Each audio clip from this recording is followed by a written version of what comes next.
en este rush literario estamos con un hombre que hace mucho tiempo quería entrevistar, porque toda su obra literaria está atravesada por la música.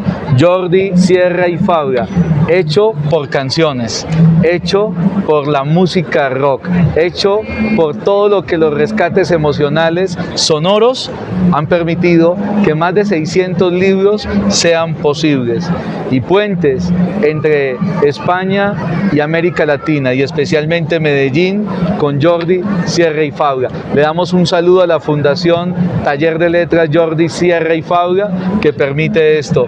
Gracias, Jordi, aquí en la Filbo, en Bogotá. Gracias por permitir que tu música aparezca en esta mesa y que nos puedas contar cómo llega también a tus libros, Jordi. Entre rockeros anda el juego. Así es, y me vine preparado con una chaquetica rockera, a ver si entro también en tus andanzas de chaval. Imagínate, cuando iba a dar charlas a escuelas, tenía 40 o 50 años, y llegaba a una escuela con el pelo por aquí, una t-shirt de Led Zeppelin o Iron Maiden o AC/DC, una cazadora firmada por Supertramp o por Genesis. Wow. Los chicos alucinaban.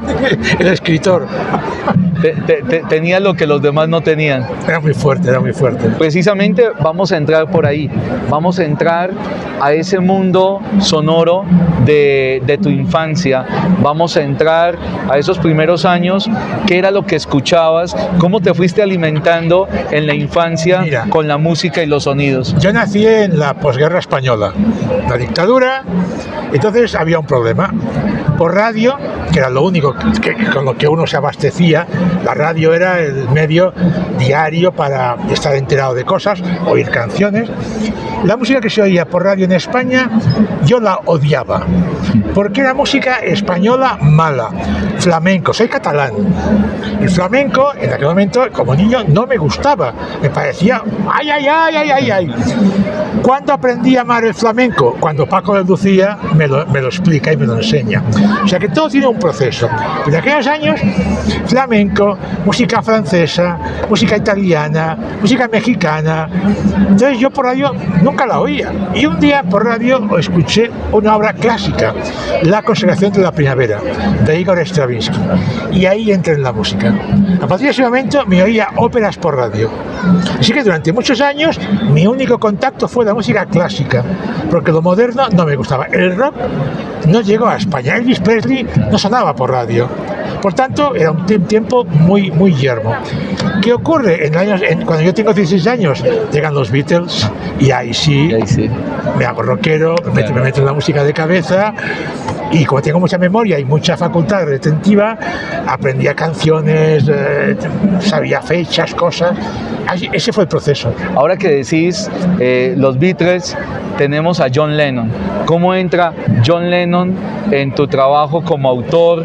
¿Cómo queda Lennon en tu obra literaria? John se convirtió en mi hermano mayor.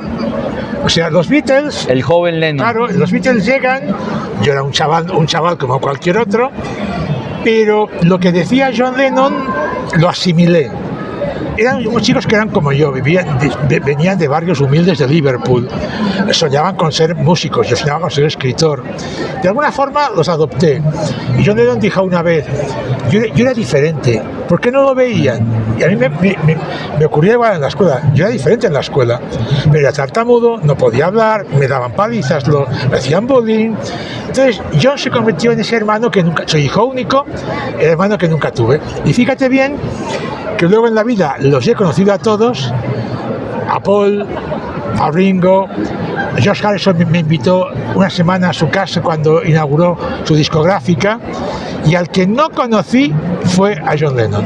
Lo mataron sin que yo pudiera conocerlo. Mataron a tu Pero hermano. culpa mía, porque cuando iba a Nueva York en aquel tiempo, iba siempre tan a la carrera, y a veces llegaba al hotel, una bolsa, lo dejaba.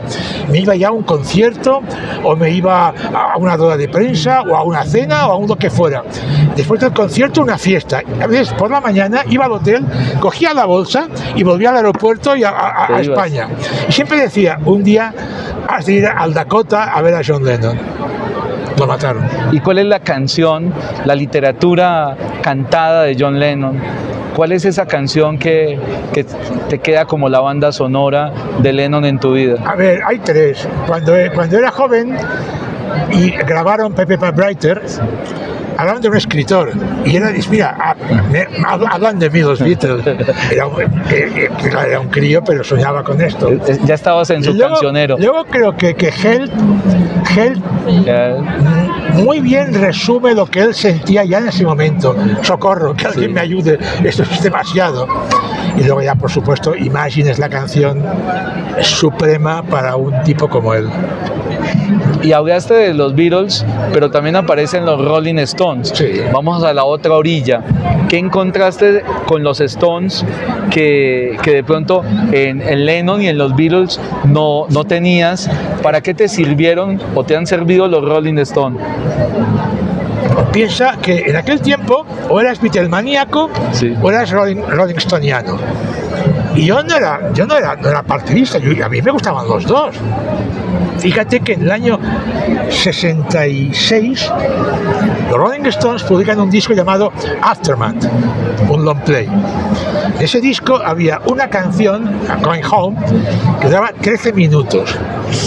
Los fans los criticaron diciendo, ya está bien, no es de 13 minutos, ¿y por qué no ponían 3 canciones de 3 minutos? Y nos han robado canciones. Yo dije, el futuro será esto, será la música de rock, el rock será de más de 3, 4, 10 minutos, de 15. Una obra. Habrá sinfonías pop, habrá... Entonces yo defendí a los Rolling Stones en un tiempo en el que la gente los acusó de sacar un tema largo para no grabar más canciones, como si les hiciera falta. Así que siempre les defendí. Rolling Stones, The Last Time, esa guitarra de Last Time es una guitarra majestática. O sea que no había por qué ser de uno o de otro. Soy Beatlemaníaco porque me cambiaron la vida. Pero claro, los Rolling Stones, los Kings, el mejor grupo después de los Beatles en los años 60 no fueron los Rolling Stones para mí, fueron los Hollies. Los Hollies, claro. Ese trío Clark, Hicks y Nash, sí, componían y hacían unas voces que nadie hacía. Entonces, cuidado, fue una época explosiva. Me encantaría que en este Rush Literario, que es nuestro canal donde nuestros amigos que también hacen creación literaria y están explorando las artes, la creatividad, juegan con la música y desde la infancia parece que también son golpeados por otros niños, por los adultos. Háblanos mucho de ese mundo de violencia, de agresión y cómo la música llegó también para rescatarte. Bueno, la música y no solo la música. Cuando era niño, ser tartamudo era muy duro. Y los golpes. Pero siempre cuento esta historia. Yo un día me estaban dando una paliza y en aquel momento pensé, de acuerdo, sois más fuertes, soy tartamudo, pero tengo un sueño, quiero ser escritor. Y vosotros, un día, seréis igualmente unos bestias, porque el que pega cuando el niño pega de mayor. Entonces yo tenía un sueño, que era ser escritor, y ese sueño me hacía sentir fuerte. La música en ese momento no era tan importante, la devoraba, pero nunca pensé que mis conocimientos musicales me sirvieran para poder publicar libros, para poder ser conocido. Nunca lo pensé, hasta que un día en Barcelona un tipo de una editorial que conocí casualmente me dijo, yo tenía unos 18 años, puede que menos, me dijo, ¿tú, chaval, quieres ser escritor? Le dije, sí. Pues mira, en este país nuestro, España, me dijo, o tienes dinero, o padrinos, o un nombre. Era mentira, pero yo me lo creí, era muy inocente. Claro. Y pensé, dinero, en mi caso, padrinos, no conocía a nadie, para que me ayudara, que tampoco sirve nada tener un padrino. Pero el nombre me lo podía hacer yo. La vida es muy sencilla. ¿Quién la complica? Nosotros. Somos complicadísimos. Yo me dije en aquel tiempo, ¿qué hago yo mejor que los demás? Escribir. Y hacía novelas de 500 páginas. Por tanto, escribía bien. Y luego, ¿de qué sabía yo más que los demás? De música. Pues escribí de música. Y me hice un nombre escribiendo de música. Y eso fue todo. ¿Y cómo llegaste a tan corta edad ya saber de música si ni siquiera la radio te servía como referente? Te puedo contar historias. En España los discos llegaban, si llegaban, tarde y censurados. Tú imagínate recibir, recuerdo esa historia, año 71, Sí. y me llega el Who's Next, de los Who. Sí. Cojo y veo que la cara B dura 13 minutos, cuando duraban siempre 20-21. Claro. 13 minutos. Claro, ¿qué pasaba? Faltaba Won't Get Further Again, Claro. que es un tema histórico, y faltaba otra canción. Y no podías decirlo en la prensa. Claro. La censura ha quitado dos te lo habías de comer. Luego recuerdo un día que yo oía por radio, hacía ver que dormía, y tenía una radio a transistores, que no sabes, era un cacharro así. ¿Qué marca era? Así de gordo, no había marca, pero era radio a transistores, o sea, radio antediluviana. Pero ya había una conexión con el oído. Entonces yo hacía ver que dormía, me ponía aquí y oía Radio Luxemburgo. Era una emisora que ponía siempre lo último. Entonces yo estaba muy enterado de todo. Y sabía canciones, cantantes, sabía todo.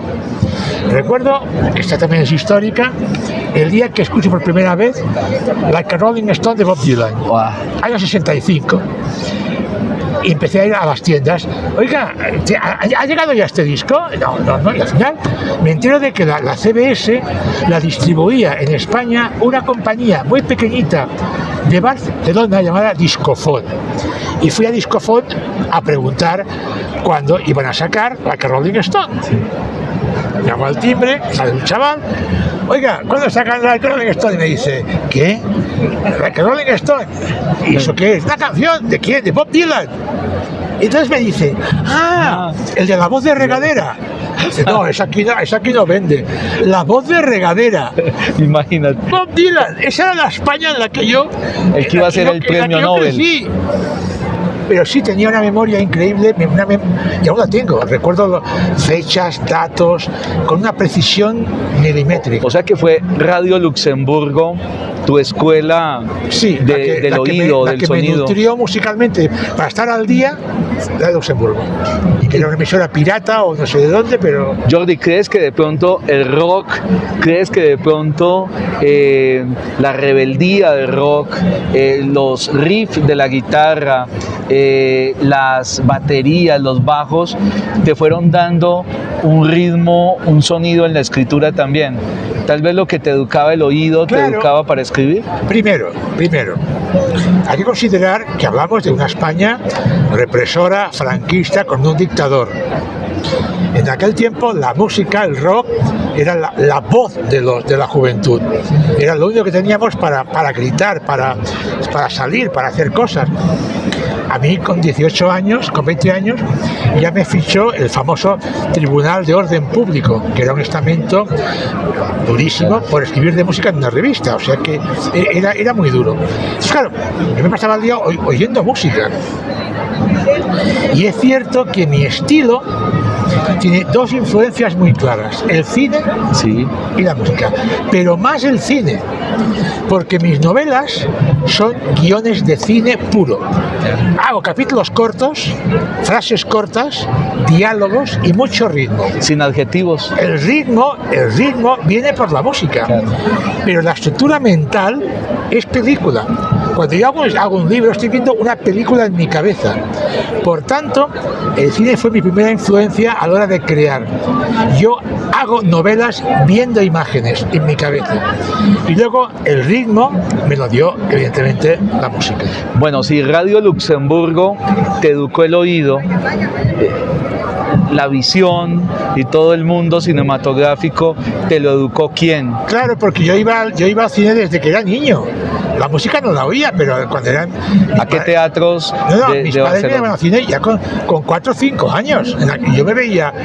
En aquel tiempo en España no ibas a ver una película llamada Casablanca o una película llamada Ben-Hur. Ibas a ver programas dobles y te decían, ¿qué has visto? Una de romanos y una del oeste, o una de española de canciones y una policíaca. O sea, había géneros, no había películas. Íbamos a ver programas dobles, a ver 2 películas. Y desde que tenía 4 o 5 años yo he visto todo el cine que se puede ver. Y de mayor, igual que en la música, me fui a los orígenes. ¿Por qué toca como toca Eric Clapton o Jimmy Page? Hay que ir a Robert Johnson, al blues del Delta. Entonces me pasó igual en el cine. Me vi el cine mudo, del cine mudo. Aprendí de todo. O sea, yo siempre he sido curioso, me gusta aprender. Para hablar de lo que hablo, he de saber de lo que hablo, de dónde viene. El primer concierto, la primera banda que perseguiste. No, pero lo que había en aquel tiempo en Barcelona eran festivales de música.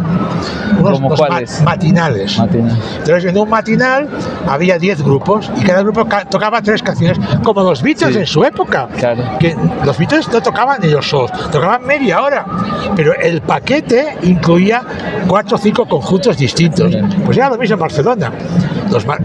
En el Price de Barcelona, o en un matinal, tocaban los Irex, los Mustangs, Tony Ronald, venían de Madrid los Brincos o los Bravos, y cada uno 3 canciones. Y entonces era eso lo que... Había clubs, sí, clubs de... ibas a bailar y había algún grupito, pero todo eso era, bueno, era un día a día que tampoco le prestaba atención. Lo viví, lo mamé, pero yo ya cuando me entro en la música ya es año 69, que soy corresponsal del musical en Barcelona. Y luego en el 70 soy director de Disco Express en Barcelona. Ahí sí que ya viajo a Londres, a Nueva York, ahí ya veo los grandes conciertos. Pero en los 60 yo trabajaba en la construcción. Trabajé 6 años en empresas de construcción. La época de los Beatles, yo la pasé trabajando con traje y corbata y el pelo corto en una empresa. Así que yo era un hippie de vocación, no de sentimiento. Era hippie, sí, pero pelo corto, traje y corbata, a escribir. ¿Cuándo es el momento en el que tienes las pesetas para comprar los vinilos? ¿Cuándo es ese momento iniciático cuando tenés ya tu música y empezás a hacer tu colección? De entrada, mi padre no me quería que me comprara un tocadiscos, porque me decía, es que el dinero del tocadiscos no es lo importante, sino los discos que salen. Pero bueno, al final no pudo más y ya tenía, pues ya te digo, 18, 19 años. Entonces yo tenía una suerte, que podía irme a Andorra. Sí. Lo que no llegaba en España iba a comprarlo a Andorra. Iba cada año con mi padre, una vez o 2 al año a Andorra, a comprar ropa, cosas que era más barato. Andorra está de Barcelona. Cruzabas la frontera. A un par de la frontera, y ahí los hijos que había eran franceses, y yo podía comprar, yo tengo un montón, la Rolling Stone me lo compré en Andorra, por ejemplo. La discografía de los Beatles me la compré en Francia, en Andorra. Por tanto, todo esto era el día a día. ¿Y esos discos los tenés? Sí, claro, todo. No, perdona, déjame que conteste tu pregunta. Empecé a trabajar con 17 años, recién cumplidos. Lo que yo ganaba lo daba a mis padres para comer. Mi padre me daba una asignación semanal, que era muy poco. Claro. Tenía para ir al cine y para los transportes. Pero entonces yo me iba cada día a pie a trabajar ya a la escuela. Me hacía cada día a pie 15 kilómetros. Yo vivía en el Tibidabo. Sí. Me hacía a pie 15 kilómetros para ahorrarme el bus y el metro. Y los sábados me podía comprar un disco. Así que yo me pateé durante 6 años Barcelona, nevara, hiciera sol, lloviera, cada día a pie, porque cada viaje a pie me permitía ahorrarme unas pesetas que al cabo de la semana me servían para ese disco. Por caminar tenías música. Y los tengo, igual que tengo todos los libros que yo leí de joven y de niño, los tengo todos, son mi tesoro. También tengo todos mis discos. Tengo 30.000 discos de vinilo. En la casa, todo. En mi casa. Están todos ahí guardados, impolsos. No hay ni una funda arrugada, ni un disco rayado. Nadie podía tocar mis discos más que yo. Si entraba un disco en mi casa, nunca más veía el sol.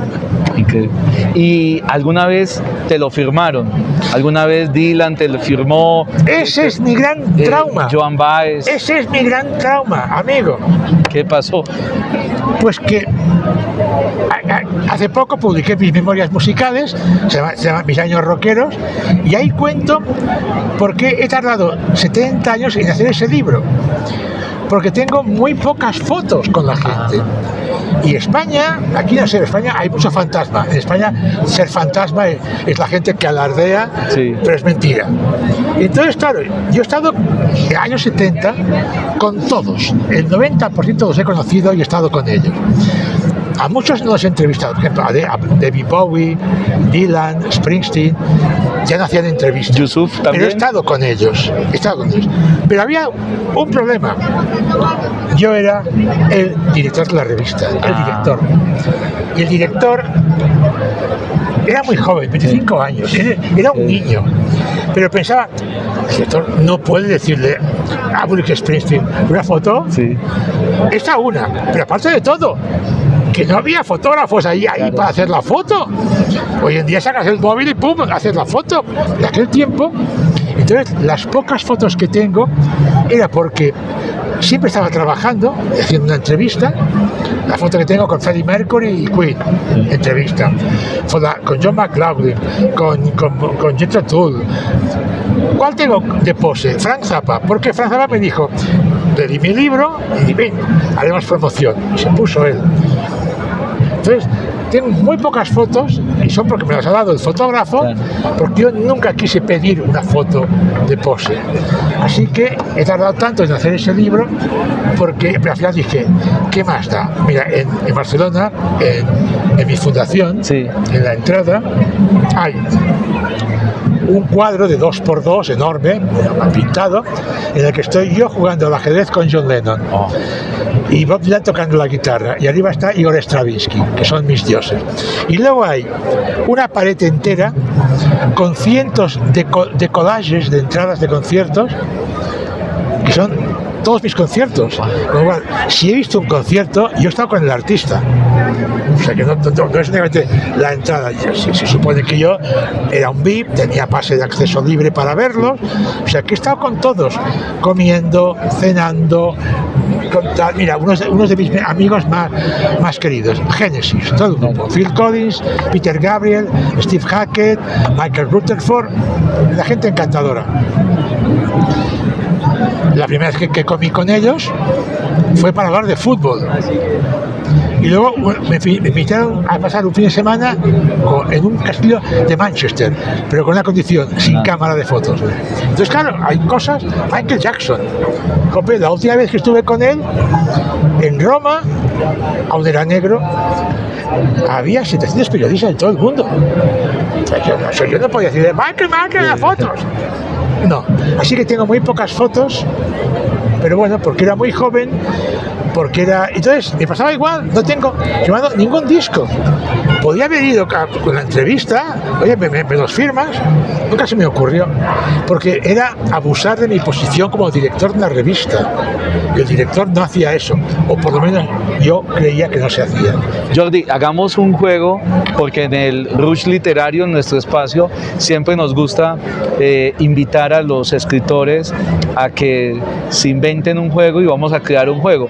Imagina que vamos a escribir una novela y esa novela la vas a hacer con 5 o 7, tienes hasta 7 referentes musicales. Vas a crear un libro, imagínate, como tú eres tan ágil y siempre estás construyendo el guión casi con esa misma energía, con ese vitalismo. Imagínate una novela mezclando, juntando 7 referentes musicales de los que hemos hablado.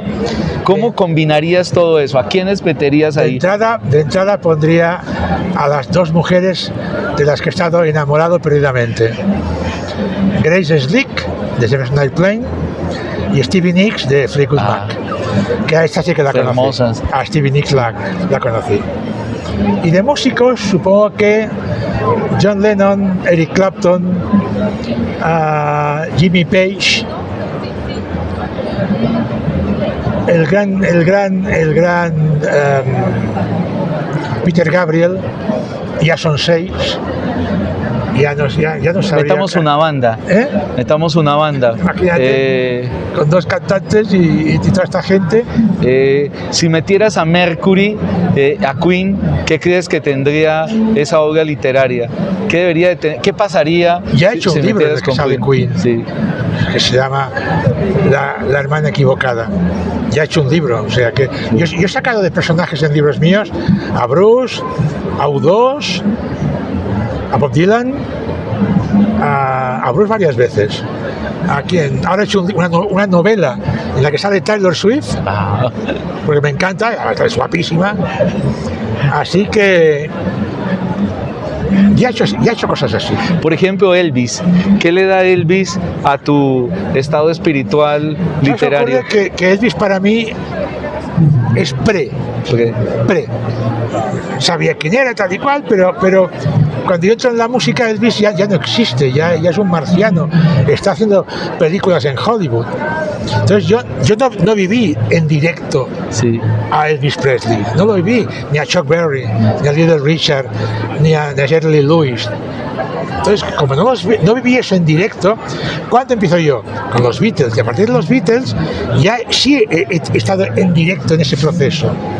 Por tanto, sí, lo respeto, me gusta, me encanta, lo que tú quieras, pero forma parte de una prehistoria mía, no de mi historia. Y si en esa novela que estamos inventando, con estos nombres, con estas estéticas, pones a Taylor Swift y entra el pop, bueno, incluso Michael Jackson, si estuviera ahí, ¿qué crees que le da el pop estéticamente o cómo suena una novela que tenga pop? Porque estamos hablando de rock también. Yo no diferencio de pop, de rock. Eso, sí. Yo digo que estamos en la era rock. La era rock arranca con el rock and roll en el año 53 y seguimos en la era rock. Aún no ha habido nada que haya sido tan brutal como para cargarse el rock. Por tanto, seguimos en la era rock y para mí esto es lo más fundamental. Entonces, lo de no sé si sabes, sí.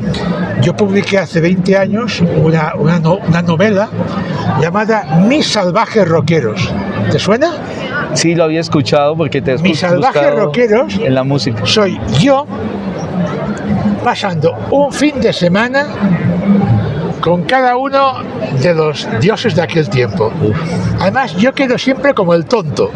Yo siempre salgo como un fin de semana con Bob Dylan, con Mick Jagger, con John Lennon, con Paul McCartney, con Madonna, con Bruce Springsteen, con Sting, con quién más, con Prince. Y siempre son de buen humor. Con Paul McCartney vamos a cazar el zorro. En plan, con John Lennon vamos a manifestarnos para que no maten las ballenas. Con Sting voy por el Amazonas a llevar parabólicas a los indios. Nos coge una tribu, van a quemarnos y yo no quiero morir. Y es un vídeo que está grabando el Sting, pero no me lo ha dicho. O sea, con Madonna, supongo que se puede decir, me la quiero llevar a la cama. Lógico. Todo el rato decir, María, Luis, vamos a... No, Jordi, no, somos amigos. Si hiciéramos el amor, perderíamos esa esencia. Y yo, pero Madonna, Luis, yo ya llamo Luis, por favor. No. O sea que yo siempre salgo como un tonto. Pero es que es muy bueno reírse de uno mismo. Así que os he hecho una novela con esos 10 personajes, pero para reírme de ellos y de mí. Bueno, si paralelamente de este mundo anglo hiciéramos una novela con las compilaciones musicales españolas, y estoy pensando incluso en Bosé, en Miguel Bosé, que tienes una biografía de Miguel que me encantaría que contaras ahorita cómo fue que llegaste a esa biografía. Bueno, si lo hicieras lo mismo con españoles, ¿cómo serían tus fines de semana hispánicos? Hombre, en el rock. Hispánicos, pues sería con Sabina en plan desmadrado, por supuesto, con Rosendo Mercado, con algunas de mis viejas amistades de los años 60, gente de los Brincos, los Bravos, los Irex, los Mustangs. Que llegaron aquí a América Latina muchísimo. Hay mucha gente con la que ahora tendría que hacer mi memoria. Miguel, por supuesto Miguel Ríos, somos muy amiguetes. Habría mucha gente con la que se podría hacer un buen. Con Antonio Vega tuviste no llegué a conversación. conocerle. Ya dejé la música. Yo dejé la música hace 40 años. Claro. Seguí vinculado por ir a conciertos, a fiestas, me los presentaban. Yo estaba desliado de la música, ya no estaba dentro de lo que es la música. Y para mí, como te decía antes, yo sigo pensando que estamos en la era rock. Taylor Swift es la gran diva de hoy en día, y he hecho un libro en el que una fan la conoce. Bueno, pues me apetecía sacarla y ya está, no tengo ningún problema en ese tipo de cosas. Estamos hablando de Miguel Bosé. ¿Cómo sí, llegas a Bosé? Y contanos cómo llegaste a la novela. No, Miguel Bosé, en diciembre, más o menos era diciembre del año 80, diciembre,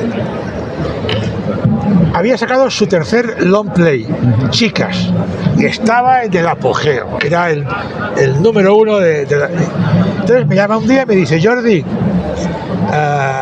como yo había fundado Super Pop, por ejemplo, que era una revista para fans, pues éramos amigos. Y me dice: Jordi, están haciendo 4 o 5 libros sobre mí, pero no oficiales, y cada cual diga lo que quiera. Y me pregunta: ¿qué tardarías tú en hacer un libro oficial? Ya hablamos tú y yo, pero para salir rápido, como sabía que soy muy rápido, le dije: mira, 3 días contigo y en 1 mes y medio está el libro en la calle. 1 mes y medio.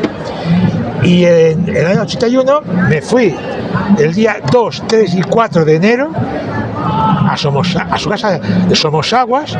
Estuve ahí con él, me contó toda su vida de 20 años, o sea, yo ahí tomando nota. Lo hablé con su madre, me entrevisté con el director de CBS, con mucha gente. Bueno, hice un libro así de gordo, lo hice en 1 semana, tal y cual, salió de 1 mes y medio, y durante 20 años siempre fui su biógrafo. Biógrafo, Jordi, es mi biógrafo. Luego ya dejé la música, le perdí el contacto, ahora se ha vuelto muy loco el pobre, está muy disparatado y ya está.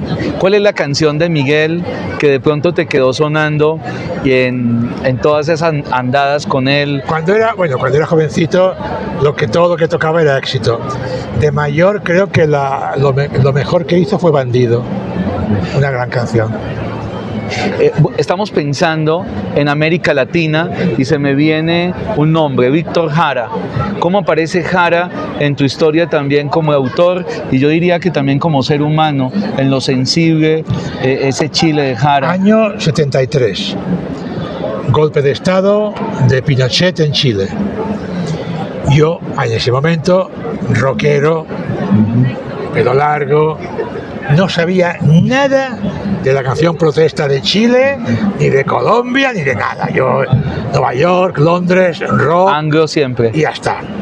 Pero llegan a Barcelona un montón de chilenos que emigran y me cuentan la historia. Mataron a Víctor Jara, le pasó esto. En ese momento yo me doy cuenta de que como escritor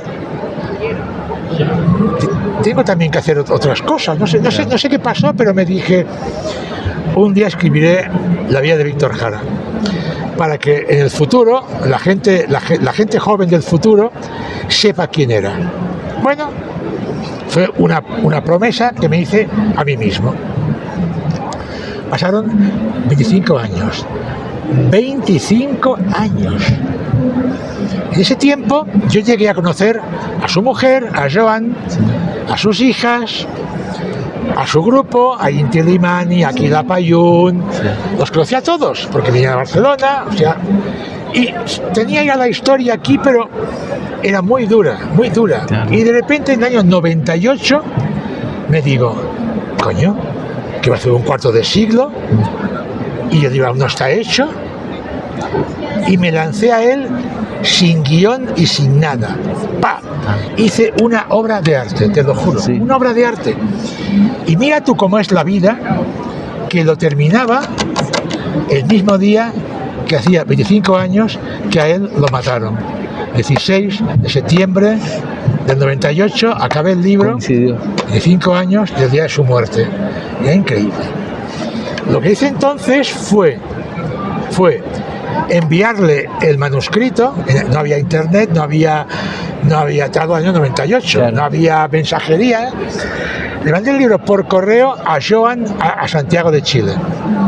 Le dije: Joan, he hecho esto. Igual me he pasado, me he quedado corto. Digo: mira, léetelo. Si he de cambiar algo, me lo dices. Si crees que esto es mejor así, me lo dices. Y si crees que no he de publicarlo, yo no lo publico. Y a mí creo que es el mayor elogio que me han hecho en la vida. Me envió una carta y me dijo: Jordi, no te he tocado ni una coma, porque te has metido en la piel de Víctor. Dice: lo he leído, estaba viendo a Víctor delante mío, en tus palabras. O sea, has hecho algo increíble. Y me dio permiso y lo publiqué y fue un gran éxito. Luego, no os lo dije, Sí. pero los beneficios le di el dinero a la Fundación Víctor Jara. Pero se lo dije después, no antes. No quería que pensara que la sobornaba o algo Claro. así. No, lo hice después. Yo soy muy ético y me gusta mucho que todo sea muy claro. Bueno, llegamos a América Latina y le vamos a dar un giro de cierre a este encuentro de Rush Literario, agradeciéndole a la Fundación Taller de Letras Jordi Sierra y Fabra. ¿Qué representa Medellín en tu búsqueda como autor, como creador, como un humano en Medellín? ¿Qué es Medellín para vos? Yo he viajado por medio mundo. Y ocurre igual, a ver, soy un hombre, soy hetero. ¿Por qué tienes delante tuyo a 10 mujeres y te enamoras de la primera de la izquierda? Porque las feromonas interactúan, por lo que sea. Entonces yo he estado en medio mundo, pero llegué a Medellín y me enamoré de Medellín. Los paisas son muy parecidos a los catalanes. Sí. Es gente entusiasta, trabajadora, feliz, con energía. Me sentí como en casa. Además, conocí a un tipo llamado Juan Pablo, Que está por aquí cerquita. con el que me hice amigo. Y al cabo empecé a venir por aquí. Bueno, en el año 2004, cuando hice en Barcelona la Fundación Sierra y Fabra, él me dijo: qué bueno tener en Medellín algo como lo que harás en Barcelona. Y le pregunté: no soy rico, no tengo dinero, pero ¿cuánto costaría empezar algo aquí? Y claro, ¿qué ocurre? Que en España, con 1.000 euros, no tienes para nada. Nada. Pero aquí haces... Mucho. Tienes para algo. Y dije: mira, pues no una, no, 2 fundaciones, Barcelona y Medellín. Y como estoy así de loco, pues la hice. Y llevamos ya 20 años, la hicimos en 2004, en noviembre de 2004, y nos ganamos el premio Ibiasaki al mejor proyecto cultural del mundo en 2010, por ejemplo. O sea, hemos hecho una labor increíble. Para vos es muy importante una anécdota que hay con un niño en un municipio al norte de Medellín, que es Copacabana. A mí me gustaría mucho que nos regalaras lo que fue esa experiencia para vos, y vamos acercándonos al cierre, Jordi. Fue una historia realmente... Yo siempre decía que escribir es lo mejor del mundo. Para mí, ser artista, poder contar historias, no hay nada más. Nada más. Y un día, en Copacabana, era una escuela que estaba a una altura de casi 3.000 metros. Había una niebla espantosa, no se veía nada. La escuela eran 2 barracones de metal. Había un palmo de barro. Tuvieron que ponerme unas maderas para que pudiera llegar. Les llevamos unos libros, una charla, Y cuando acabó todo, estaba allí viendo cómo la niebla se levantaba y de repente me tiran del pantalón, hago así y veo a un niño, pero pequeñito, o sea, era calvo, descalzo, bajito, enclenque. Sí. Y yo, que siempre hago mucho el burro con los niños, le digo todo serio, ¿qué quieres? Y me dice, ¿usted trae los libros? Digo, sí, ¿qué pasa? Y me dice, nada, es que me encanta leer. Y en ese momento hice así y empecé a llorar. Empecé a llorar porque que te diga un niño, que te dé las gracias por darle un libro, ese es el mejor regalo del mundo. Ese. Claro. Jordi, quiero que terminemos pensando en los niños, los adolescentes, incluso hasta muchos adultos como los que estamos aquí, que tenemos momentos donde desfallecemos por lo que nos dicen los profes, desfallecemos por lo que nos dicen los jefes, incluso el mundo. ¿Cuál sería lo que tú le dirías a todos los que en algún momento desfallecemos y sobre todo qué canción, qué banda les darías para que los consuele y los acompañe como Mira, te ha pasado a vos? Es una pregunta dura, me voy a poner serio, pero creo que refleja mucho la forma que yo entiendo lo que es la vida. Hace 2 años, hoy es día 26, pues hoy hace 29 meses que enterré a mi mujer. A mi mujer la mató en Barcelona un camionero que dio positivo por cocaína. Llevábamos juntos 54 años, toda la vida. En ese momento yo estoy sin escribir 5 meses. Yo, sin escribir 5 meses, es mucho. Es mucho. No, es que no te puedes imaginar lo que son 5 meses. Y la gente decía, ¿estás bloqueado? No estaba bloqueado, estaba triste. Que es muy distinto. Yo no estaba bloqueado, estaba triste. No podía escribir porque la tristeza me suponía. ¿Sabes qué hice? Escribí un cuento infantil de humor, porque me hacía falta reírme. La risa nos salva. Pase lo que te pase, mírate en el espejo y ríete. Primero de ti mismo. Mira, ese soy yo. Anda que pinta. Y ríete, macho, ríete, que es lo mejor que hay. Cuando descubrí que volvía a reírme, que podía escribir para niños un libro de humor, hice otros 2 y ya no he parado. Ya. Entonces, no sé si eso me salvó, o es que soy tozudo, o es que tengo resiliencia, o aquel niño tartamudo que de niño decía palizas y lo superó para ser escritor, cuando nadie creía en mí, nadie apostó por mí, le dije, yo seré escritor y viviré como escritor.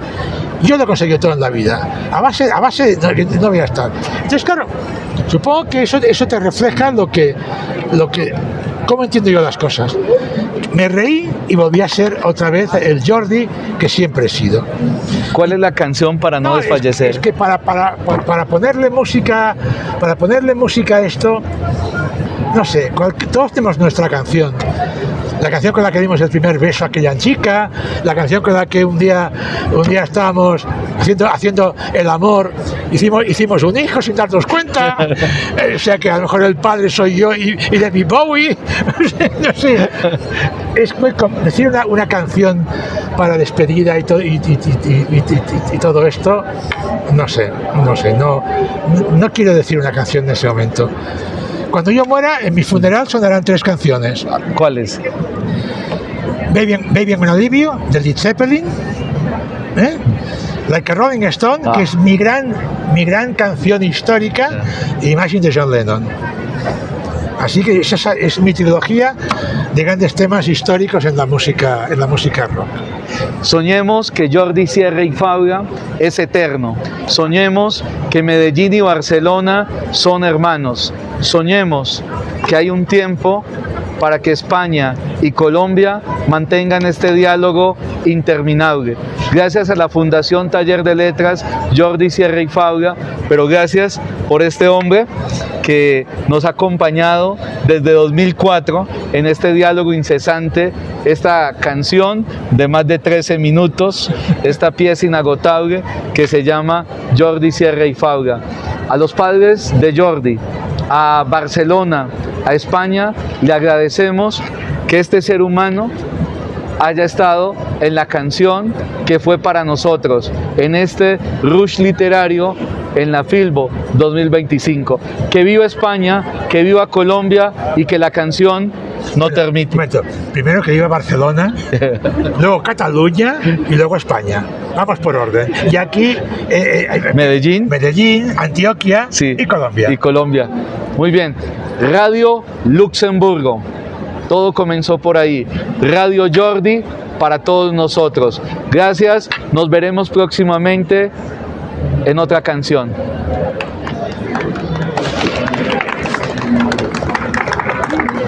Bueno, como si estuviéramos rockeando. Rockeando. Come on, everybody! I wanna rock. I want 2, 3, 4.